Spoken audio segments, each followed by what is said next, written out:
The hidden story of America's most famous hotel, the Plaza, in the grey light before dawn on October 1st, 1907, when steam still rises from the grates along Fifth Avenue and the first electric street lamps begin to flicker out across Midtown Manhattan, a man in a wool overcoat stands at the corner of 59th Street, staring up at something that shouldn't exist. 19 stories of white marble and brick tower above Central Park South, a French chateau dropped impossibly into the grid of New York City, its mansard roofs and copper dormers catching the first pale light of morning. The building is so white it seems to glow against the darker brownstones surrounding it, a ghost materialized in stone and steel. The cornerstones are still damp. The mortar between the bricks on the 18th floor was mixed less than 3 weeks ago, and if you stand close enough to the walls, you can still smell it. That alkaline scent of fresh lime and Portland cement. Inside, beyond doors that have not yet been opened to the public, 1,650 crystal chandeliers hang from ceilings painted in rose and cream and pale yellow, waiting to catch the morning light through windows that were installed just days ago. The glass still has fingerprints on it. The floors still smell of fresh wax and turpentine. On tables draped in Irish linen sits the largest single order of gold-rimmed china ever commissioned in history. 10,000 pieces, each one stamped with interlocking P's, each one hand-painted in Bavaria and shipped across the Atlantic in crates packed with straw. The silverware, thousands of forks, knives, spoons, serving pieces, bears the same mark. Everything is branded, everything is new, everything is expensive. In the kitchens, coal-fired ranges sit cold, waiting for the first meals to be prepared. In the wine cellars, bottles imported from France and Germany and Italy line the racks, their labels facing out. In the linen closets, sheets and towels and tablecloths are stacked in perfect piles, each one monogrammed, each one purchased at a cost that would have fed a working-class family for a month. But beneath the lobby's terrazzo floor, beneath the imported Persian rugs and the hand-carved oak panels shipped from Europe, beneath the foundation stones set 27 months earlier in June of 1905, lies something else entirely. A debt. A series of debts, actually. $12.5 million, 47% over budget. Financed by men who believed the future could be borrowed at interest and paid back with other people's money, or perhaps with money that didn't exist yet, or perhaps not paid back at all if the building could simply generate enough revenue to service the interest indefinitely. The mathematics were always precarious. The Plaza Hotel opens its doors in 6 hours. The first guests will arrive at noon. The newspapers have already prepared their coverage. Breathless accounts of opulence and grandeur, comparisons to the great hotels of Europe, declarations that New York has finally arrived as a city of true sophistication. But none of the coverage will mention the debt. None of it will mention the workers who died during construction or the ones who were injured and discarded. None of it will mention that the entire edifice rests on a foundation of borrowed money and exploited labor. Was this vision or madness? The corner of Fifth Avenue and 59th Street was not always prime real estate. 30 years earlier, this was the ragged northern edge of respectability, where Central Park's trees met the last gasps of residential development before Manhattan gave way to farmland and squatter settlements. But by 1902, something had shifted. The demographic mathematics of American wealth had changed. There were more millionaires per square mile in New York City than anywhere else on Earth, and they needed somewhere to be seen. A smaller Plaza hotel had stood on this site since 1890, an 8-story affair that served its purpose, but lacked ambition. It made money. Not enormous money, but steady money, the kind of money that suggested there might be much more money to be made if someone was willing to think bigger. 3 men thought bigger. Bernhard Beinecker was a financier who understood that in Gilded Age New York, the appearance of permanence could be monetized before permanence itself was achieved. He had made his fortune in banking and real estate, understanding the alchemy by which paper assets could be transformed into physical structures and then back into paper again, with profit extracted at each transformation. Beinecke understood leverage. He understood that in a city where millionaires were being created faster than anywhere else on Earth, there would always be demand for places where those millionaires could display their wealth. The key was to create scarcity, to build something so exclusive, so expensive, so obviously impractical that only the truly wealthy could afford it. The Plaza would be that place. Fred Sterry was a hotelier who had spent 2 decades learning that wealthy people would pay almost anything for the feeling of exclusivity, provided that exclusivity came wrapped in European aesthetics. Sterry had managed hotels before, including the Homestead in Hot Springs, Virginia, where he had catered to wealthy Southerners who wanted the experience of luxury without having to manage household staff. He understood the psychology of his clientele. They didn't want American efficiency or American innovation. They wanted French chateaux, English country houses, Italian palazzos. They wanted to pretend they were European aristocrats, even though they were American industrialists and financiers whose grandfathers had been farmers and shopkeepers. Sterry would give them that fantasy. He would import it, if necessary, piece by piece, from Europe. And Harry S. Black was the president of the Fuller Construction Company, a man who built skyscrapers and understood that the future belonged to whoever could build higher, faster, and more expensively than everyone else. Black had overseen the construction of the Flatiron Building, one of New York's first true skyscrapers, and he understood the engineering challenges of building tall in a city built on bedrock and ambition. But he also understood the economics. Skyscrapers were profitable, not because they were tall, but because they maximized the use of expensive urban land. A 19-story hotel on a prime Fifth Avenue corner could house hundreds of guests on a footprint that might otherwise accommodate a single mansion. The vertical expansion of real estate was the key to American urban development, and Black was one of its chief architects. Together, they looked at the old Plaza and saw not a hotel, but a statement. A monument to American money, dressed in French aristocratic drag. They would tear down the profitable to build the spectacular. They would borrow against future glory and hope the arithmetic worked out before the creditors came calling.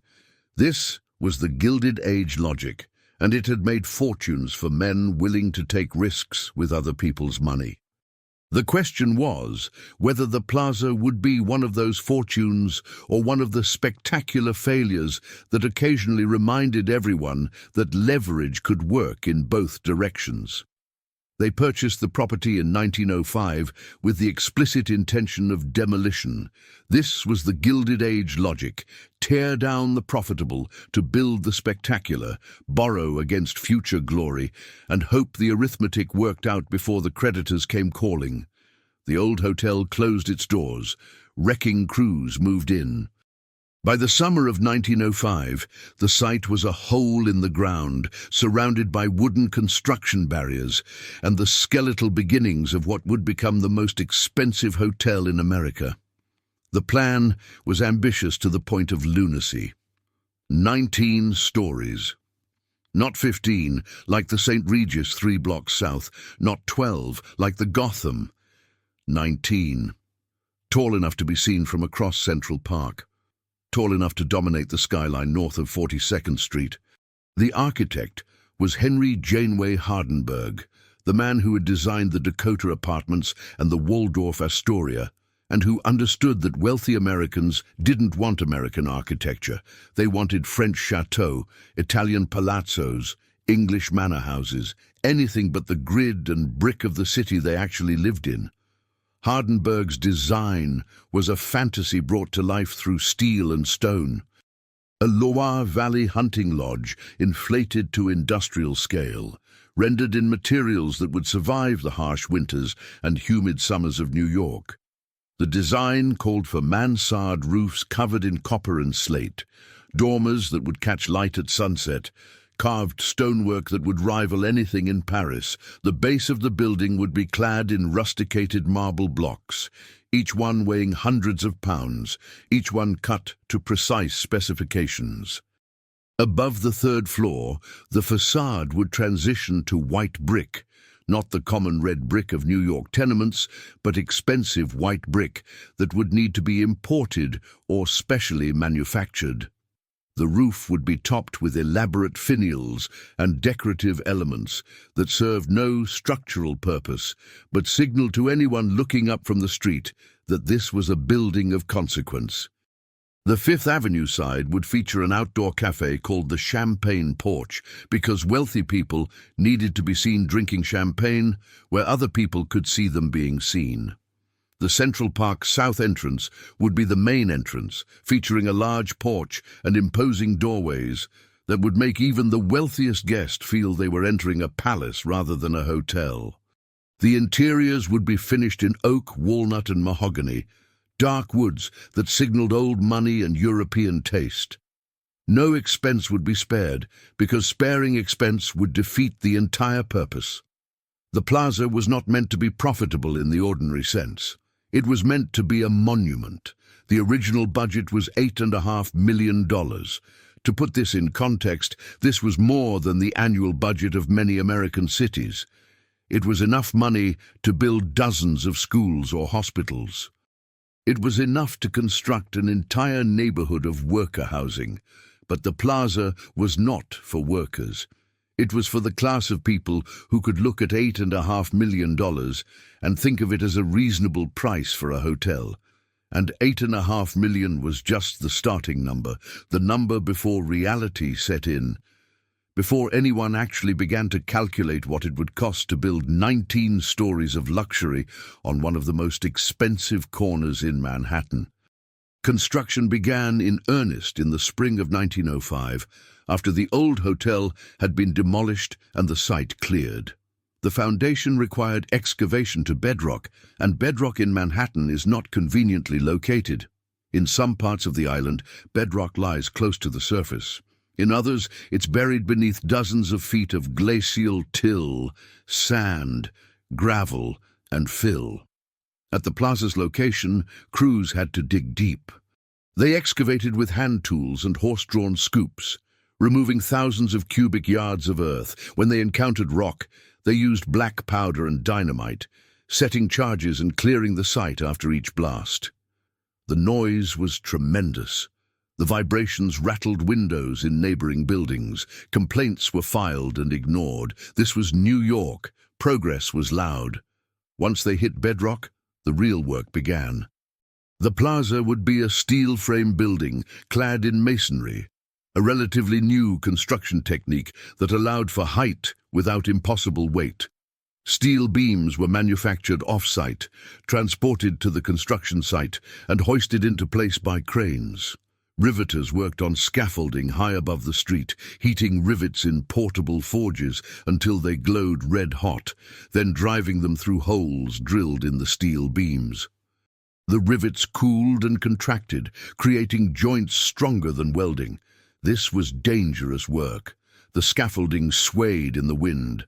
The steel beams were slippery with condensation. Men worked without harnesses or safety equipment. Falls were common. Injuries were expected.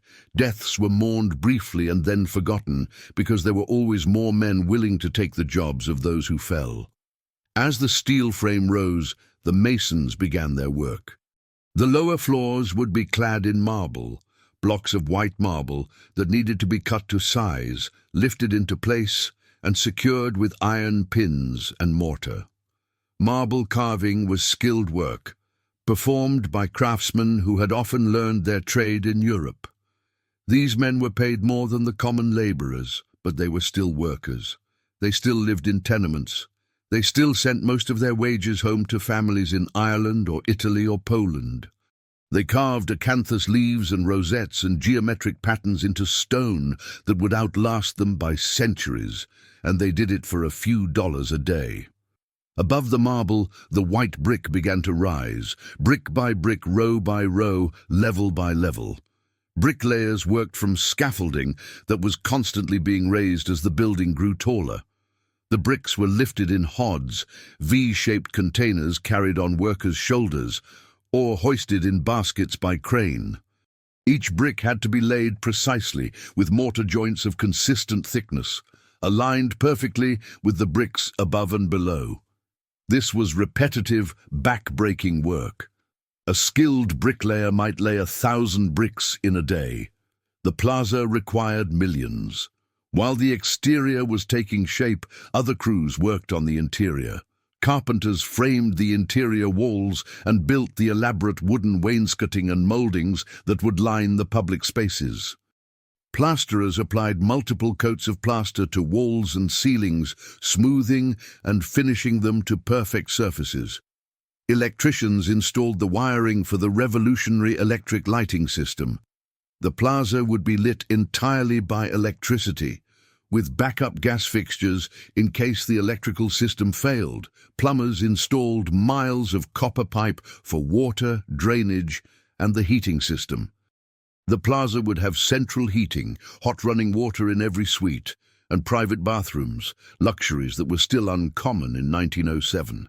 The level of detail was extraordinary. Custom hardware for every door and cabinet, manufactured by hand. Custom light fixtures for every room. Custom furniture manufactured by the Pooley Company of Philadelphia. Or when domestic manufacturers couldn't meet the specifications, furniture imported from Europe. Sterry himself traveled to Paris, London, and Rome, purchasing furnishings piece by piece, chartering ships to transport them back to New York. Carpets from Persia, tapestries from France, mirrors from Venice. The plaza was being assembled from the finest materials money could buy, sourced from around the world without regard for cost.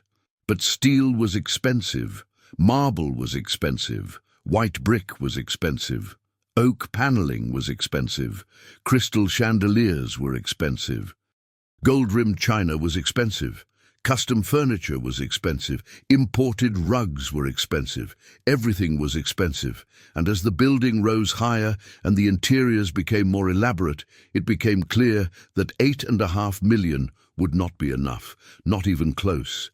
By mid-1906 it became clear that $8.5 million would not be enough, not even close.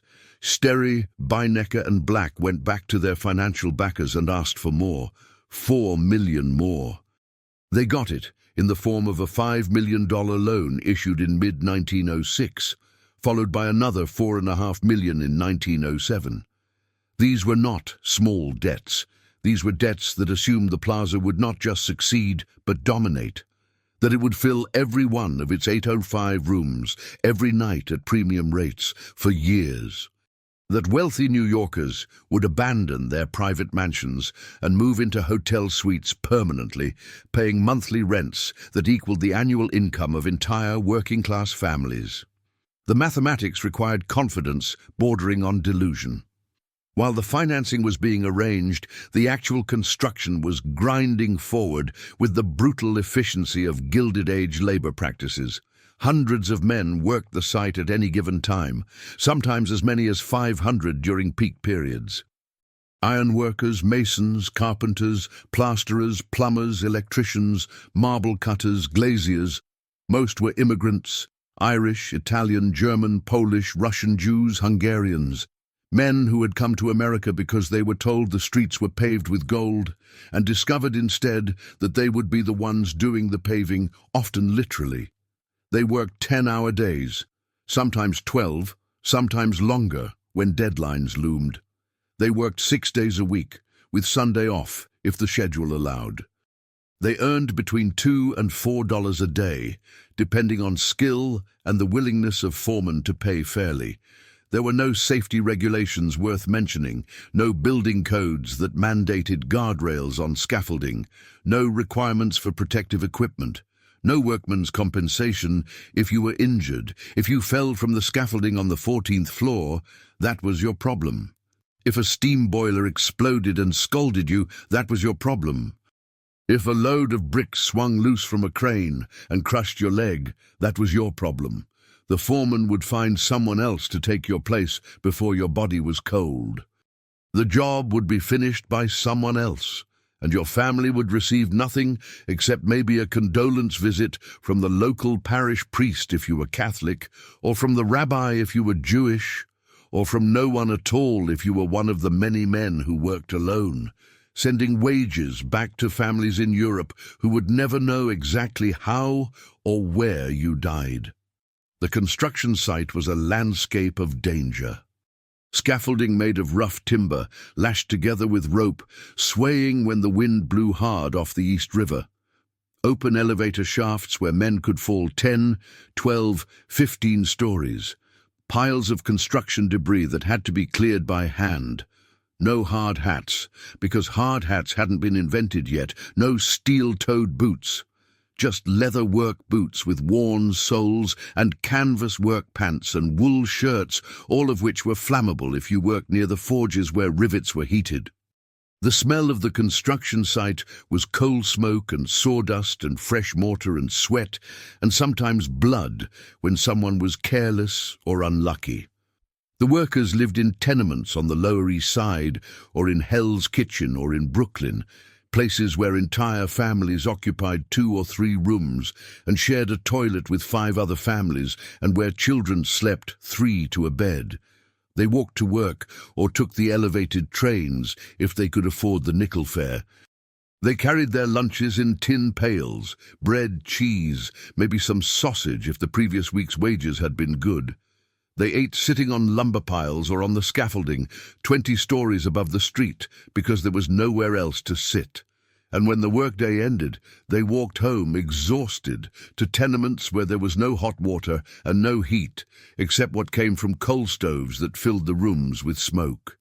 The labor movement in New York was growing stronger during this period, but it was not yet strong enough to challenge the fundamental power imbalance between workers and employers. Construction sites were contested spaces where union organizers tried to gain footholds, and contractors fought back with police, with strikebreakers, with blacklists.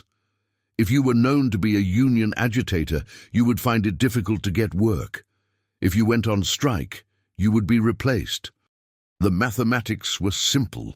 There were more workers than jobs, which meant employers could always find someone desperate enough to work for less, under worse conditions, with fewer complaints. The Plaza's construction occurred during this period of tension. The records from the era are incomplete. Contractors were not required to keep detailed records of injuries or deaths, and most chose not to, but the broader pattern is clear. Hotel construction in Gilded Age, New York, was built on the backs of workers who had very little power and even less recourse. And when those workers finally organized to demand better treatment, they were met with violence.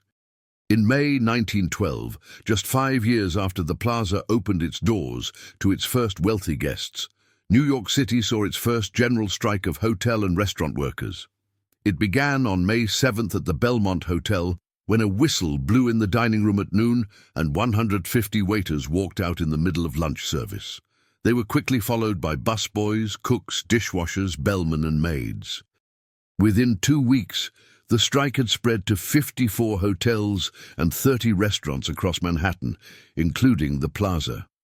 Over 18,000 people walked off the job, demanding basic dignity. 1 day off per week, a maximum 10-hour workday, sanitary lockers, overtime pay, and the right to join a union without being fired or fined. The strike revealed conditions that hotel management preferred to keep hidden. Waiters were paid as little as $20 to $30 per month in wages, but they were subject to an elaborate system of fines for infractions both real and imagined. Broke a plate? Fined. Spilled a drink? Fined. Arrived a few minutes late? Fined. Complained about anything? Fined.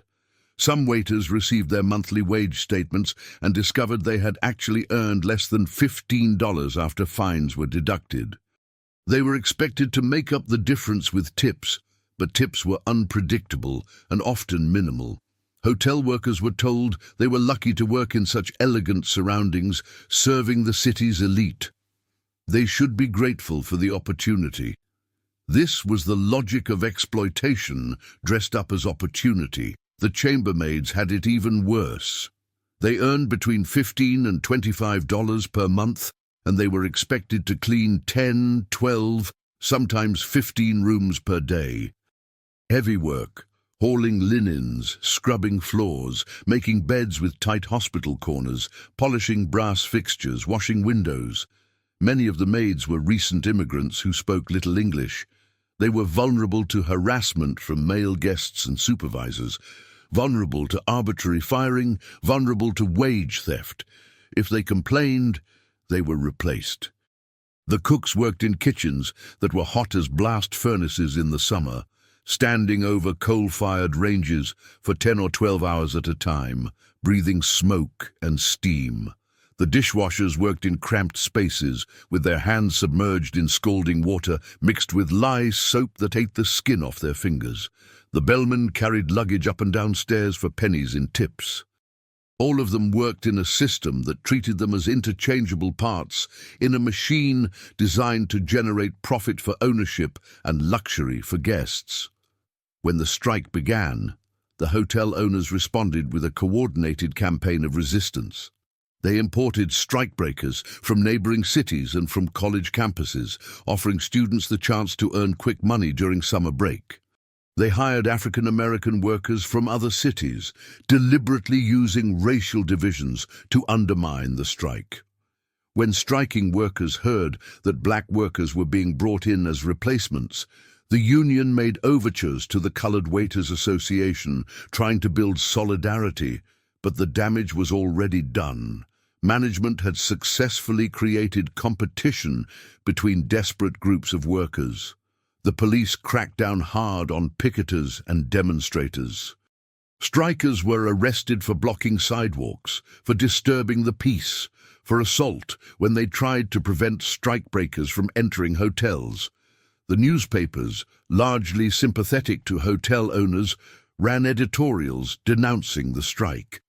The New York Herald published an editorial calling the strikers contemptible and suggesting that no properly managed hotel should allow irresponsible unions to dictate policy. The message was clear. Workers who demanded dignity were troublemakers. Workers who wanted fair treatment were ungrateful. Workers who went on strike were a threat to the natural order of things. The strike lasted 7 weeks. By mid-June, it was collapsing.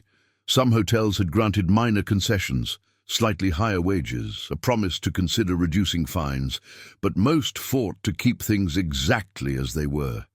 The most militant strikers found themselves blacklisted from the industry. They couldn't get work at any hotel in Manhattan. They had to find other jobs or leave the city entirely. The strike had cost the workers 117,000 days of lost wages. The hotels had suffered too, lost revenue, bad publicity, operational chaos, but they had won. The system that allowed them to profit from poorly paid labor remained intact. None of this friction made it into the newspapers' coverage of the Plaza's construction. What made the newspapers was the spectacle, the progress reports, the architects' renderings, the promises of European opulence, the soon-to-be-unveiled wonders. Sterry himself traveled to Europe to personally select furnishings. Entire ships were chartered to import materials that could not be sourced domestically. If American craftsmanship was insufficient, then European craftsmanship would be purchased. The largest order of gold-rimmed china in history was placed with L. Strauss & Sons. Not just plates and saucers, but serving dishes, tureens, platters, bowls, cups for tea and coffee and bouillon, each one edged in gold. The total order, 10,000 pieces. Enough china to serve a banquet for an army, provided that army was composed entirely of people who expected gold trim on their dishware. The chandeliers were another spectacle, 1,650 of them. Not simple fixtures, but elaborate crystal constructions, imported from Europe, each one hand-assembled, each one expensive enough to represent months of a working man's wages. They would hang in the lobby, in the ballrooms, in the dining rooms, in the private suites. Everywhere you looked, light would refract through cut crystal, creating the illusion that the plaza itself was somehow luminous, somehow transcendent, somehow worth the price. The final construction cost came to $12.5 million, 47% over the original estimate. This was not unusual for projects of this scale, but it did mean that the Plaza was now the single most expensive hotel ever built in America. It would need to be the most profitable hotel ever built in America just to break even on its debt service. That was the gamble.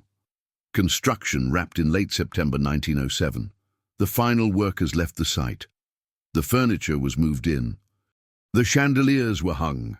The china was unpacked and stacked in the kitchens. The staff was hired: waiters, chambermaids, bellhops, cooks, doormen, concierges, hundreds of employees, most of whom would work for wages that barely covered rent in the tenements of the Lower East Side, while serving guests who thought nothing of spending more on a single night's accommodation than those workers earned in a month. The mathematics of class in Gilded Age New York were not subtle. October 1st, 1907. Opening day. The doors opened to fanfare and press coverage that bordered on breathless. The newspapers called it the greatest hotel in the world. They marveled at the scale, the opulence, the attention to detail. They described the palm court with its soaring ceilings and its potted palms. They described the oak room and the oak bar, finished in dark wood and leather. They described the Edwardian room and the terrace room and the grand ballroom with its two-story ceiling and its capacity for over 500 guests. They described suites with parlors, with multiple bedrooms, with private bathrooms, an almost unheard-of luxury in 1907. They described the view of Central Park from the upper floors, the expanse of green visible through leaded glass windows. What they did not describe was the debt. The $12.5 million that hung over the building like a second, invisible structure. The Plaza would need to generate enormous revenue just to service that debt, let alone turn a profit. But the owners were betting that wealthy New Yorkers would embrace the Plaza as a permanent residence, that they would abandon their private mansions on Fifth Avenue and move into hotel suites where someone else handled the maintenance, where meals could be ordered from room service, where laundry and housekeeping were someone else's problem. That they would pay for the privilege of living in a building with 1,650 chandeliers and 10,000 pieces of gold-rimmed china. And for a time, the bet seemed to work. Alfred Gwynne Vanderbilt and his wife were the first to sign the register. Vanderbilt money, old money, the kind of endorsement that mattered. Other wealthy families followed. The Plaza became fashionable almost immediately. It was the place to be seen, the place to take tea in the Palm Court, the place to dine in the Oak Room, the place to host a wedding reception in the Grand Ballroom. Single rooms started at $2.50 per night, an amount that would have represented a week's wages for a working-class New Yorker, but which represented nothing at all to the clientele the Plaza was targeting. The upper floors contained suites that could be rented by the month or by the year. Wealthy residents could occupy multiple suites if they desired, since the hallways were designed with private corridors that allowed adjacent rooms to be connected. This was not a hotel in the traditional sense. It was a vertical mansion for people who wanted the appearance of aristocracy without the hassle of actually managing a household staff. The Plaza's staff would do that for them. The mathematics were simple. Pay enough money and you could live like European royalty in the middle of Manhattan. The Plaza was selling a fantasy, and the fantasy was working. But beneath the success, the original tension remained: the debt. The Plaza Operating Company, the entity created by Sterry, Beinecker and Black to run the hotel, now owed multiple millions of dollars to various creditors. The hotel was profitable, but profit and debt service are not the same thing. The Plaza could be full every night and still struggle to cover the interest payments on $12.5 million. The entire enterprise rested on the assumption that wealthy New Yorkers would continue to pay premium rates indefinitely, that the economy would remain stable, that nothing would disrupt the flow of money from the pockets of the rich into the coffers of the Plaza. For the first few years, nothing did. The Plaza thrived. It became an institution almost immediately. In 1910, Lord Kitchener, the British officer and statesman, stayed at the Plaza during a highly publicized visit to New York, becoming the first world-renowned public figure to grace the hotel's suites. The newspapers covered his arrival as if royalty itself had descended on Manhattan. The Plaza's reputation as the destination for the powerful and the famous was solidifying. In January 1908, a small event in the Palm Court illustrated the Plaza's cultural dominance. Gladys Vanderbilt, who had just become engaged to Count Laszlo Széchenyi, had tea in the Palm Court along with another engaged couple, Theodora Schontz and the Duc de Chaulnes.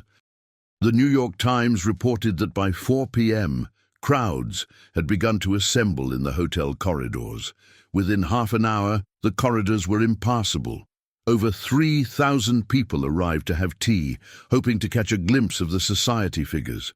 The scene was so chaotic that General Manager Sterry had to open the men's-only Edwardian room and grill room in the basement to handle the overflow.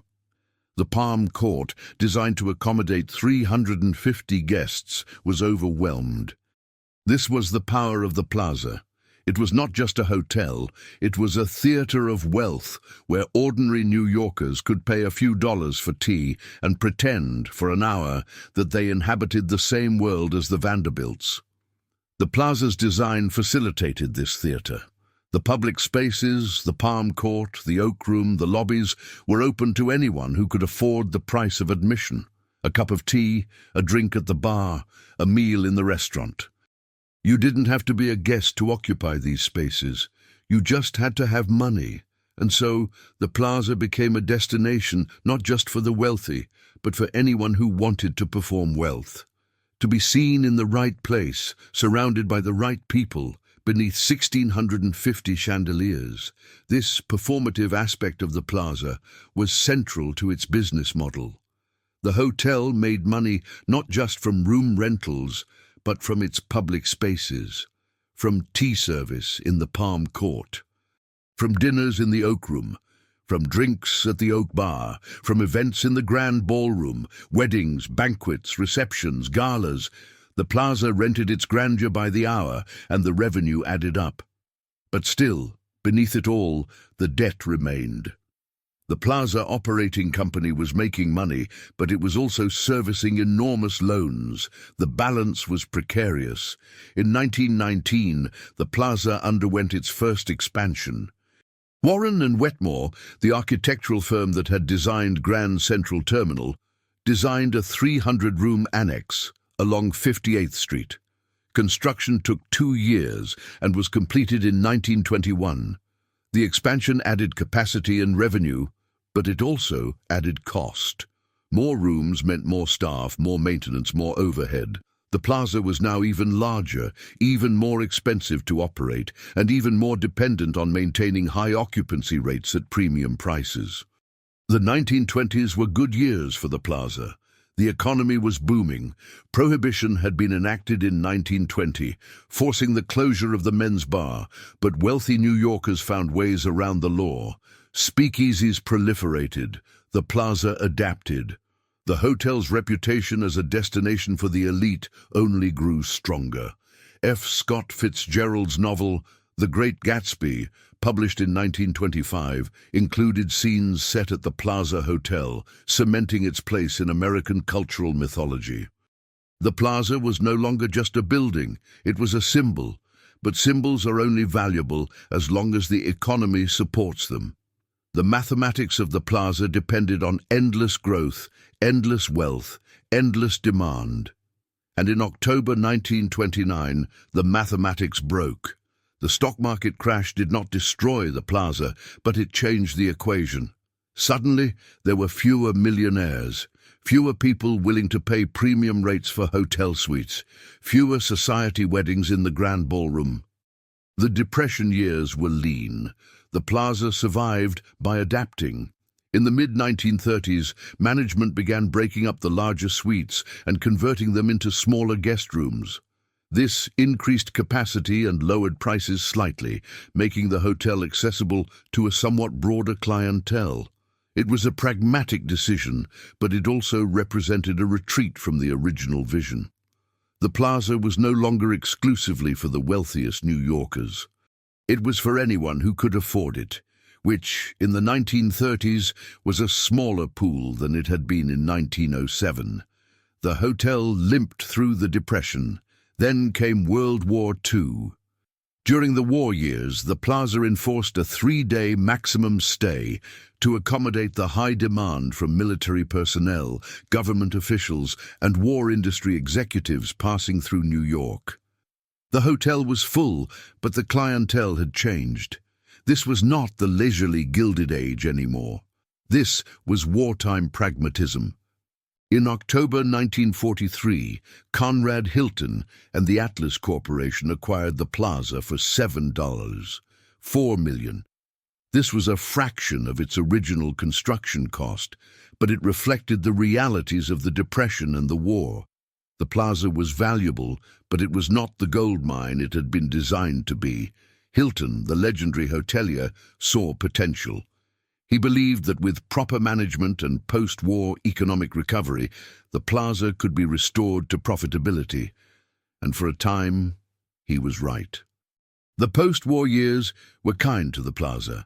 The economy boomed. American wealth surged. The plaza, under Hilton's management, became fashionable again. The Oak Bar reopened in 1945, after having been closed during Prohibition. The hotel was renovated, new restaurants opened, the Palm Court was restored. The Grand Ballroom hosted lavish events once more. The plaza was back. In the 1950s, the hotel became a residence for Frank Lloyd Wright, the architect, who lived in suites 223 through 225 for 6 years. This was not unusual. The plaza had always attracted long-term residents, wealthy individuals who preferred hotel living to the burdens of maintaining a private residence. Eloise, the famous children's book character who lived at the plaza, was written in 1955 and became part of the hotel's mythology. Eloise represented the fantasy, a child living in luxury, waited on by hotel staff, free to roam the corridors and cause mischief. It was a fantasy of privilege so complete that even a child could inhabit it. In 1964, the Beatles stayed at the plaza during their first visit to America. The hotel was mobbed by fans. The plaza's association with celebrity was reinforced. Over the following decades, the hotel appeared in numerous films: Alfred Hitchcock's North by Northwest in 1959, Barefoot in the Park in 1967, Funny Girl in 1968, The Way We Were in 1973. The plaza was not just a hotel. It was a film set, a cultural landmark, a piece of American iconography. In 1969, the plaza's exterior was designated a New York City landmark. This was recognition of its architectural and cultural significance, but it was also a constraint. Landmark designation meant that any future changes to the exterior would require approval from the city's Landmarks Preservation Commission. The plaza was now frozen in amber, architecturally speaking. It could be renovated internally, but its facade would remain as Hardenberg had designed it in 1907. The 1970s and early 1980s were difficult years for the plaza. The hotel industry was changing. New hotels were being built with modern amenities, air conditioning, televisions, updated plumbing. The plaza, for all its grandeur, was aging. Maintenance costs were rising, occupancy rates were uneven. The hotel changed hands several times. In 1953, Hilton sold it for $15 million. It was sold again in 1975 to Westin Hotels for $25 million. Each sale represented both the plaza's enduring value and its persistent challenges. The building was an icon, but icons are expensive to maintain. And then, in March 1988, Donald Trump entered the story with all the subtlety of a wrecking ball wrapped in gold leaf. Trump bought the plaza for a purchase price that remains disputed, $390 million according to most sources, 407's, $5 million according to Trump's own later claims. The discrepancy likely depends on how the financing was structured, on what fees and costs were included in the total. Either way, it was an enormous sum, unprecedented for a hotel purchase in New York City. And Trump didn't pay cash. He couldn't. He took out loans from multiple banks, Citibank, manufacturers Hanover, Bank of America, others, using the plaza itself as collateral. The structure was pure leverage. Borrow money, buy an asset, hope the asset generates enough revenue to service the debt, profit from the difference. This had worked for Trump before with other properties. The question was whether it would work with the plaza. The deal was vintage Trump in every way. High-profile, expensive, leveraged to the hilt, and driven by ego as much as by business logic. Trump himself took out a full-page advertisement in the New York Times on the day the purchase was announced. A piece of marketing theater headlined, "Why I Bought the Plaza." In it, he compared the hotel to the Mona Lisa and acknowledged what everyone already suspected. The purchase made no financial sense. "I have not purchased a building," Trump wrote. "I have purchased a masterpiece, the Mona Lisa. For the first time in my life, I have knowingly made a deal which was not economic, for I can never justify the price I paid, no matter how successful the plaza becomes." It was a remarkable admission. Trump was publicly acknowledging that he had overpaid, that the mathematics didn't work, that this was about prestige rather than profit.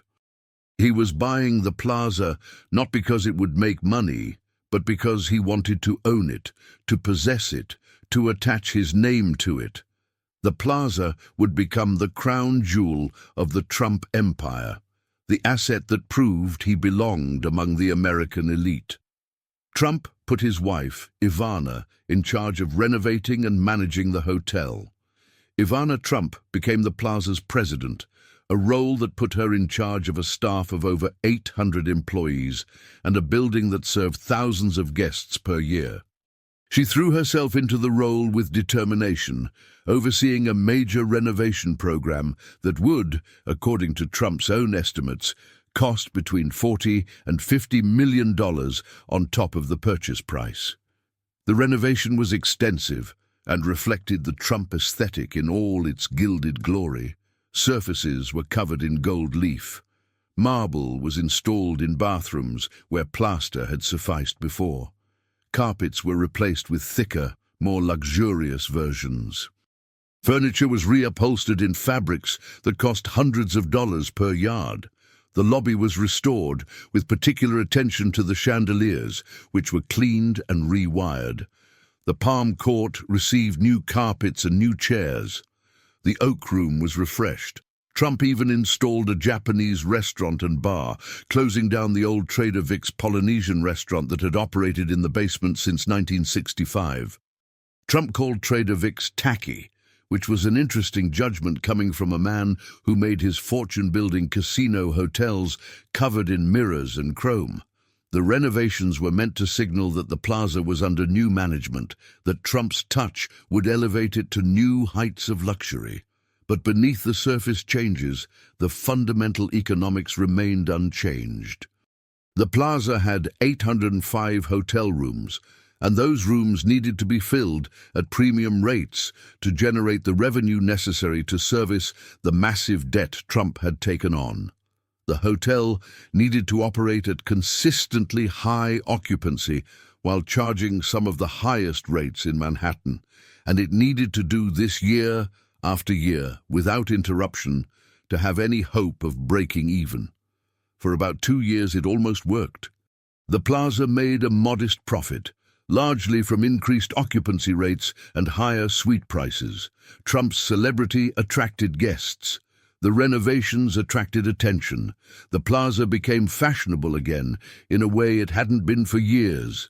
Business travelers booked suites. Wealthy tourists from Europe and Asia stayed in the building's most expensive rooms.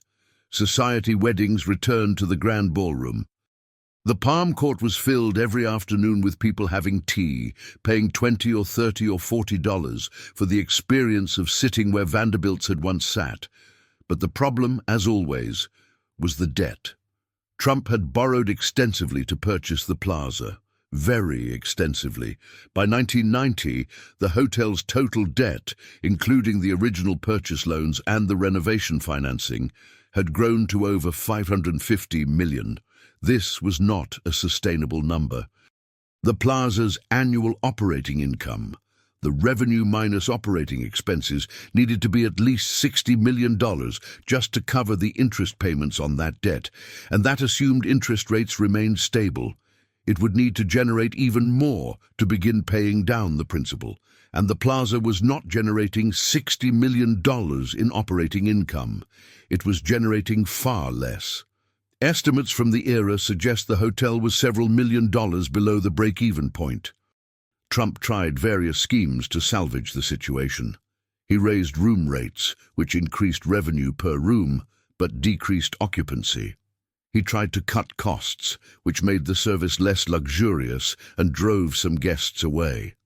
He considered selling off parts of the building, the retail spaces perhaps, or some of the restaurants. But none of these measures addressed the fundamental problem.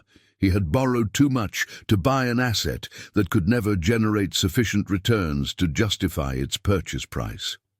By 1991, Trump was making more desperate plans.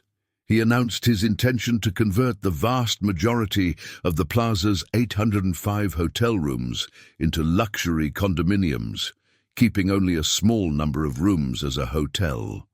Trump estimated that such a conversion could net $750 million in sales, almost twice what he had paid for the building. The plan was mathematically sound on paper. Luxury condos in Manhattan sold for enormous sums, particularly condos with Fifth Avenue addresses and views of Central Park.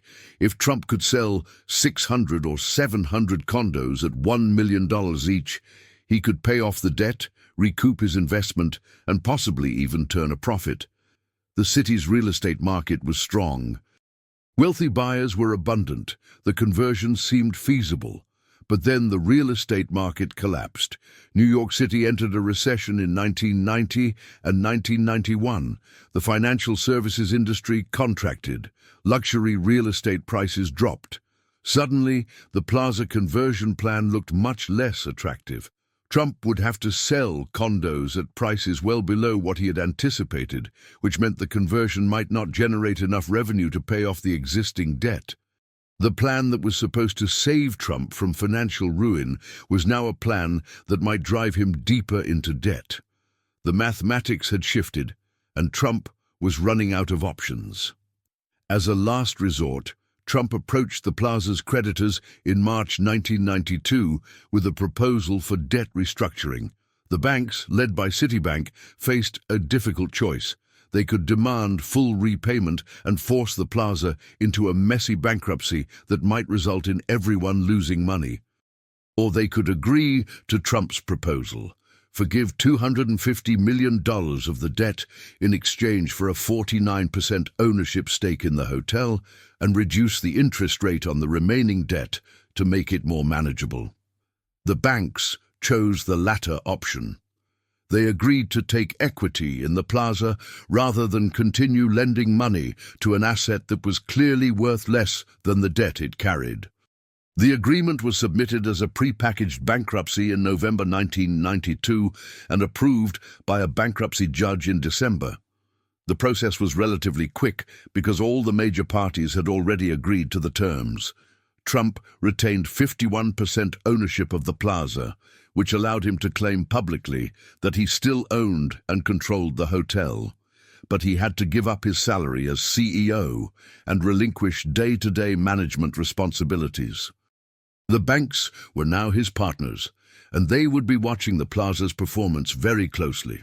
The bankruptcy was humiliating for Trump, but it was also predictable. His entire business model was built on leverage: borrow heavily, invest in high-profile projects, hope the returns exceed the debt service. Sometimes it worked, sometimes it didn't. The Plaza was one of the times it didn't. Trump had admitted as much when he bought the building, writing in his New York Times advertisement that the purchase was not economic. He had been right. The Plaza had been a vanity purchase, and vanity purchases have consequences when they're financed with borrowed money. By 1994, Trump was actively looking to sell the Plaza before Citibank and the other creditors could find a buyer and wipe out his remaining investment. In 1995, he succeeded. A partnership led by Prince Al-Walid bin Talal of Saudi Arabia's Kingdom Holding Company and Singaporean investors purchased the Plaza from Trump's creditors for $325 million. Trump walked away having lost tens of millions of dollars on the deal. Though his exact losses were never publicly disclosed, the Plaza changed hands again, and Trump's chapter in its history ended. The new owners faced the same challenges that had plagued every previous owner.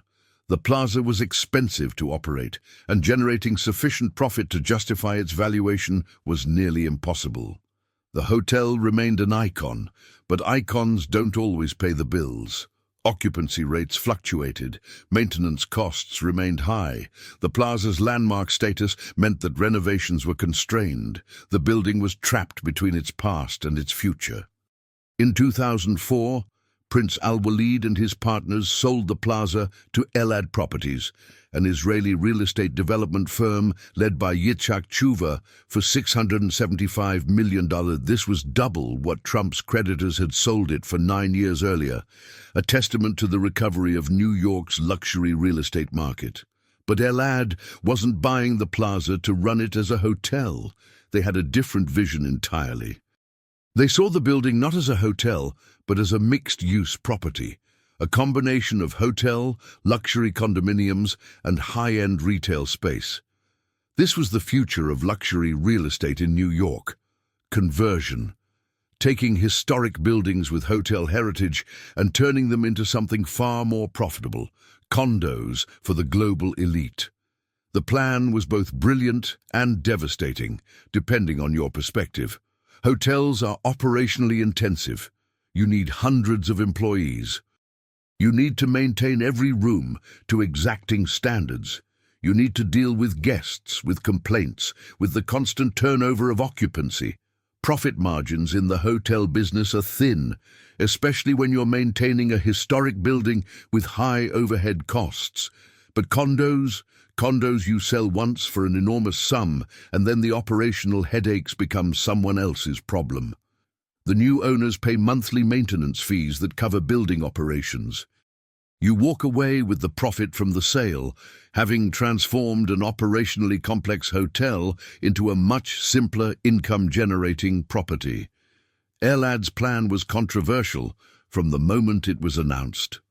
The Hotel and Motel Trades Council, the union representing hotel workers in New York, opposed the conversion, fearing massive job losses.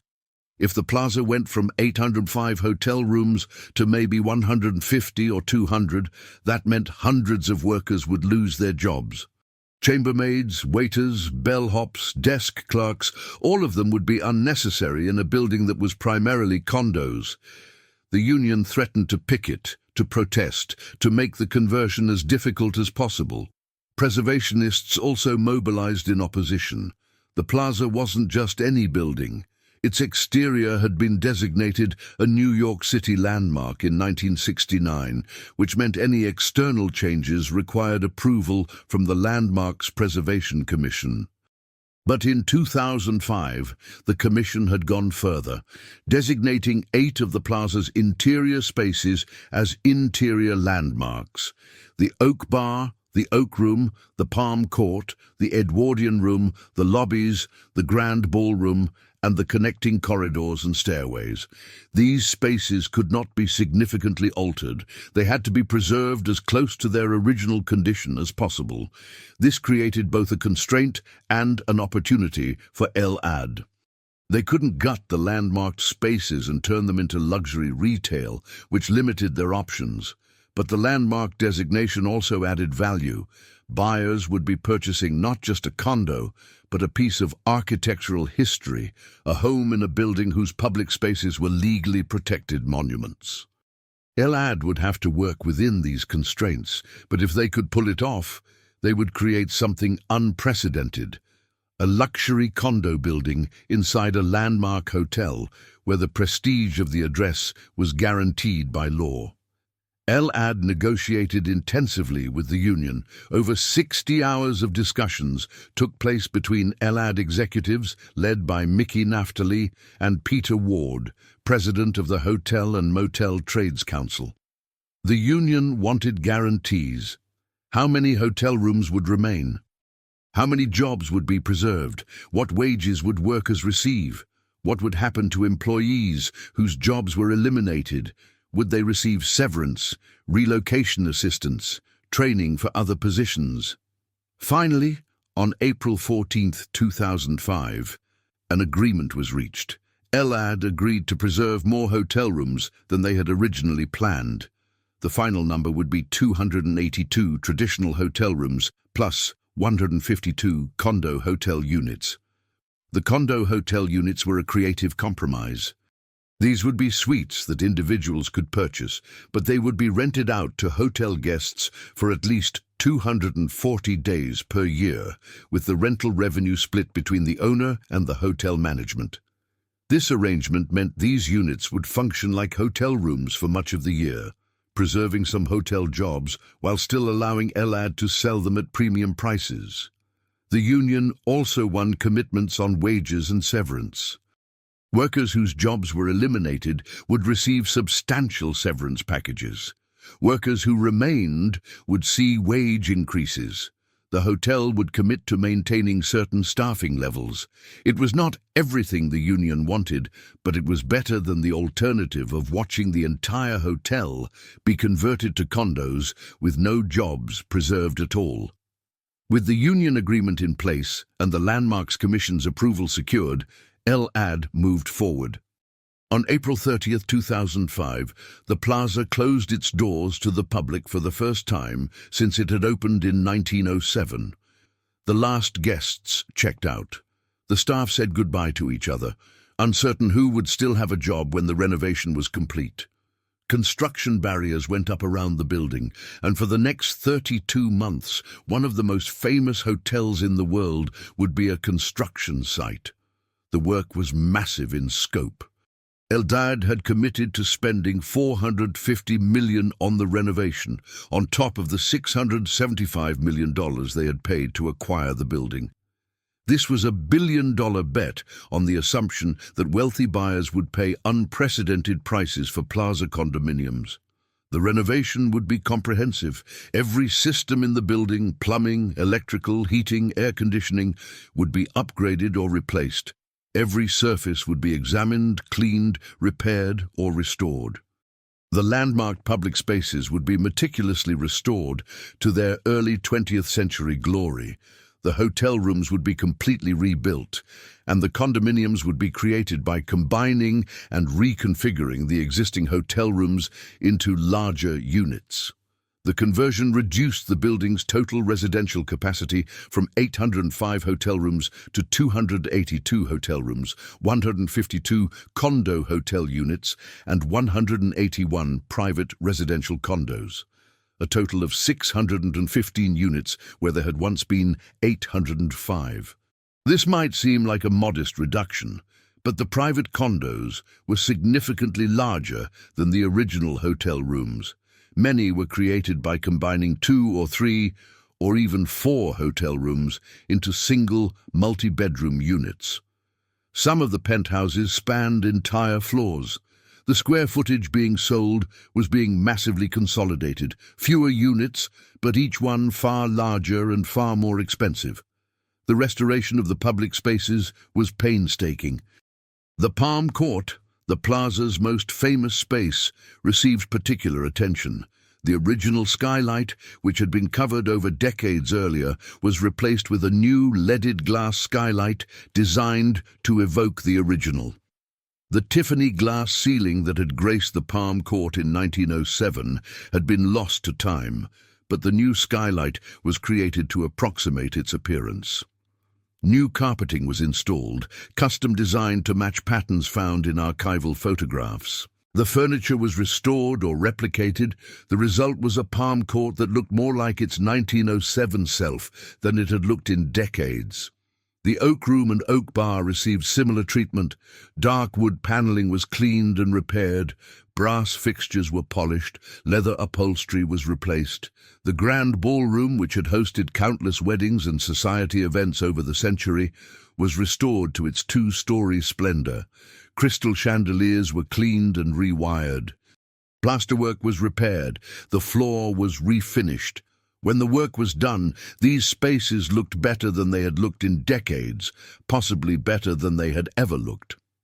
Meanwhile, the residential conversion proceeded upstairs. The 181 private condos were being created with finishes that matched the luxury of the public spaces. Herringbone parquet floors with walnut borders, custom millwork and moldings designed to match the building's original details. Marble bathrooms with fixtures bearing the Plaza's signature interlocking P monogram. Kitchens with Nero Marquina stone countertops and Calacatta marble backsplashes. These were not just apartments, they were showcases of luxury designed to attract the wealthiest buyers in the world.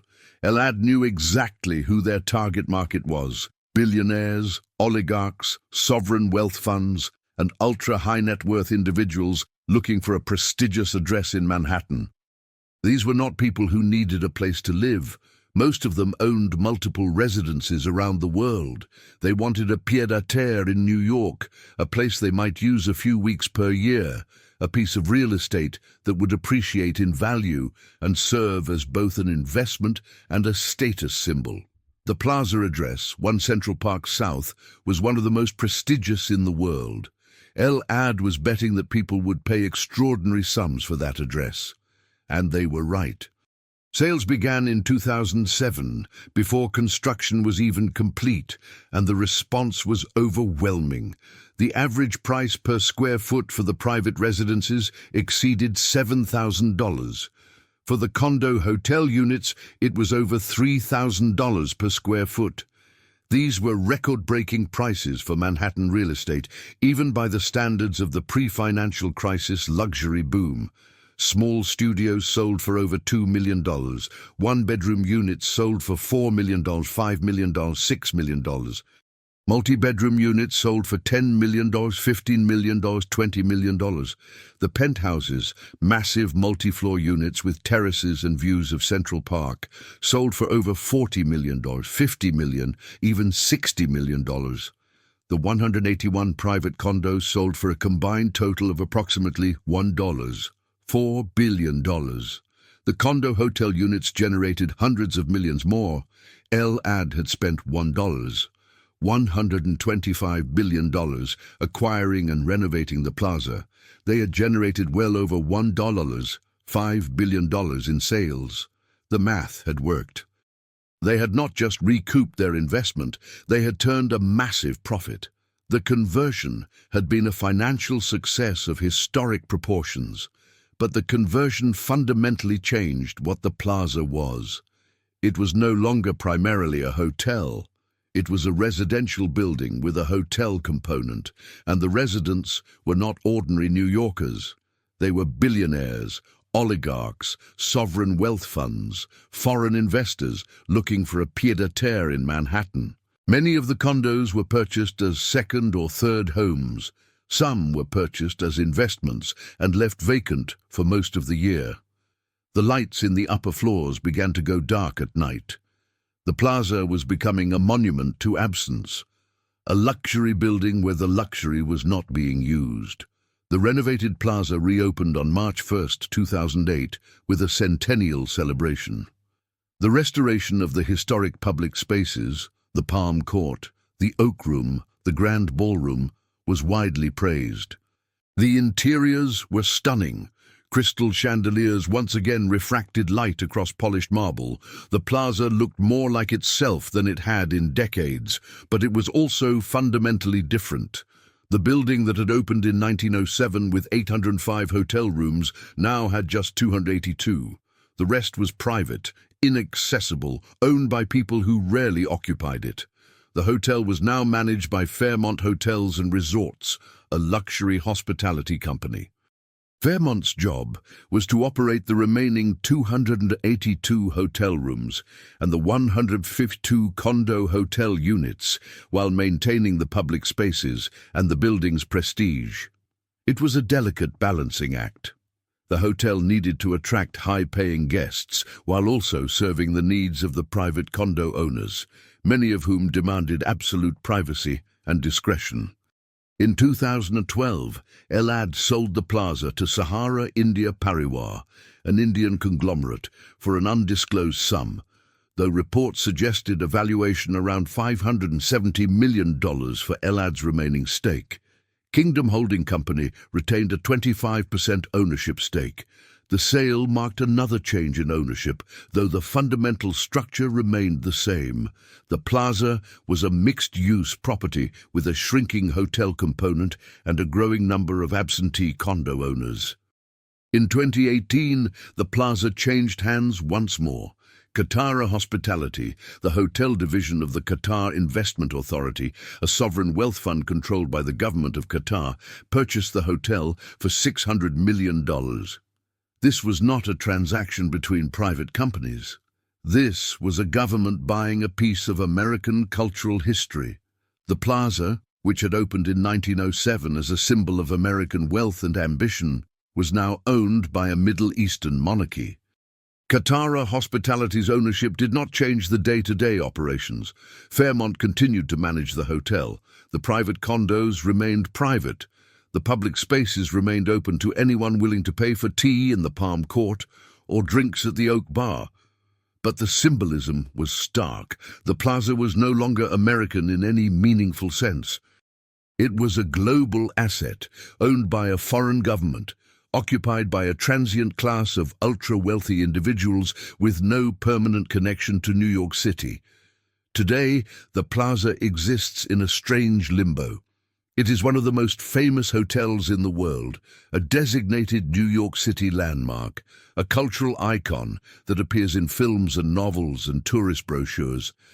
But it is also a shell, a building where many of the lights don't turn on at night because the condos are empty, where the public spaces are filled with tourists taking photographs but not spending money, where the hotel rooms are expensive enough to price out all but the wealthiest travelers.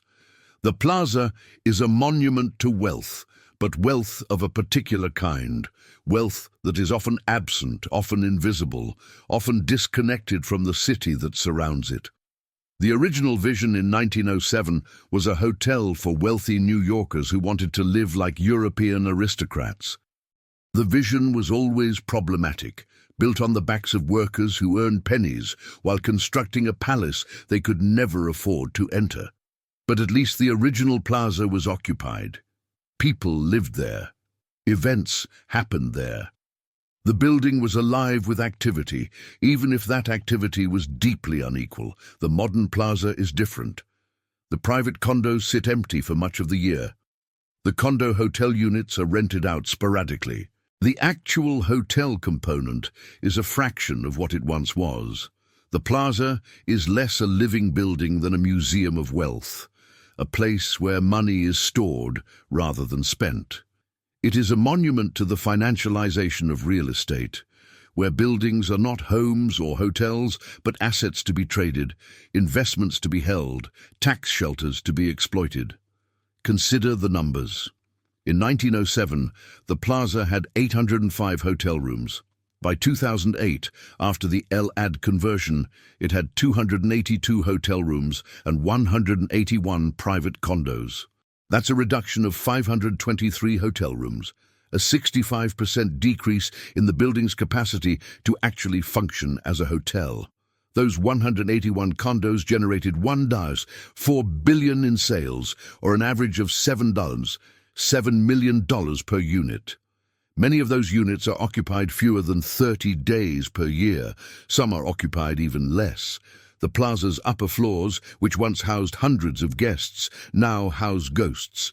Expensive ghosts, but ghosts nonetheless. The workers who built the Plaza in 1905 and 1906 earned between $2 and $4 a day. A condo in the modern Plaza sells for millions. The irony is almost too perfect. The men who risked their lives on scaffolding 19 stories above the street, who mixed mortar and laid brick and installed plumbing, could not afford to stay in the building they created even for a single night. Their descendants cannot afford it either. The Plaza was built by the working class for the leisure of the rich, and it remains that way, only now the rich don't even bother to show up. The story of the Plaza is the story of American capitalism in microcosm. A vision of grandeur financed with debt, a spectacle built on invisible labor, a symbol of permanence that changes hands every few years based on the vagaries of global capital flows. A monument to wealth that is increasingly detached from the city and the country that produced it. The Plaza opened in 1907 as the greatest hotel in the world, and in some ways it still is. Greatest in cost, in prestige, in cultural cachet.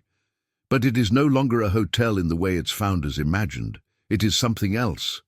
A luxury asset, a storage unit for the globally wealthy, a building where the lights don't always turn on. The mathematics of the Plaza were always precarious. In 1907, the builders bet that wealthy New Yorkers would pay premium rates to live in a French chateau on Fifth Avenue. The bet worked for a time. In 1988, Donald Trump bet that his celebrity and his renovations could turn the Plaza into a profitable empire. The bet failed, crushed under the weight of debt. In 2005, Elad bet that converting the Plaza into condos would generate massive profits. The bet worked financially, but it also gutted the building's original purpose. In 2018, Qatar's sovereign wealth fund bet that owning the Plaza was worth $600 million. The bet was not about profit. It was about prestige, about owning a piece of American history. And the workers, the men who built the Plaza in 1905 and 1906, who worked 10-hour days for $3, who risked their lives on scaffolding and in excavation pits. Their names are mostly lost. A few might appear in union records or injury reports. Most are anonymous. They built something that has outlasted them by more than a century, but their contribution is invisible. The chandeliers shine, the marble gleams, the brass fixtures are polished daily, but the hands that installed them are forgotten. There is a question that hangs over the Plaza, unspoken but persistent.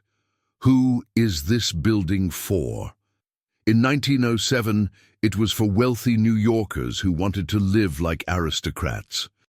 In 1950, it was for celebrities and business executives and tourists who wanted to experience luxury. In 1990, it was for Donald Trump's ego. In 2008, it was for billionaires who wanted a Manhattan address. In 2025, it is for almost no one. The hotel guests are transient. The condo owners are absent. The public spaces are filled with tourists taking selfies in the lobby, not people actually using the building as it was intended. The Plaza stands today much as it stood in 1907, a white chateau on the corner of Fifth Avenue and Central Park South, dominating the skyline, impossible to miss. But it is also fundamentally different. It is emptier, quieter, more expensive and less accessible. The dream that Bernard Beinecker, Fred Sterry, and Harry S. Black had in 1905 to build the greatest hotel in the world has been realized and then hollowed out.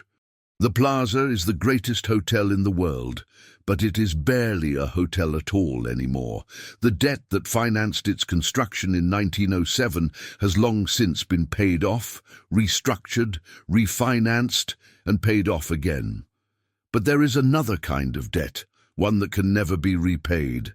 The debt owed to the workers who built it, the chambermaids who cleaned its 805 rooms, the waiters who served tea in the palm court for tips that barely covered rent, the doormen who stood outside in the cold, greeting guests who earned more in a day than the doorman earned in a year.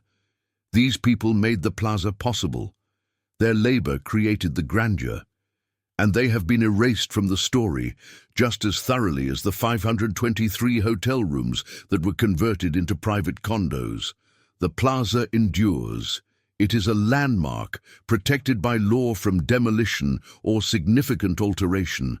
It will stand on this corner for decades to come, perhaps centuries. But what it represents has changed. In 1907, it represented American ambition, the belief that anything could be built if you borrowed enough money and worked enough men hard enough.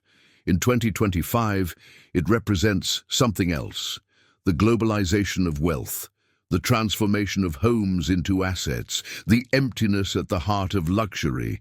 The plaza is still here, still grand, still beautiful.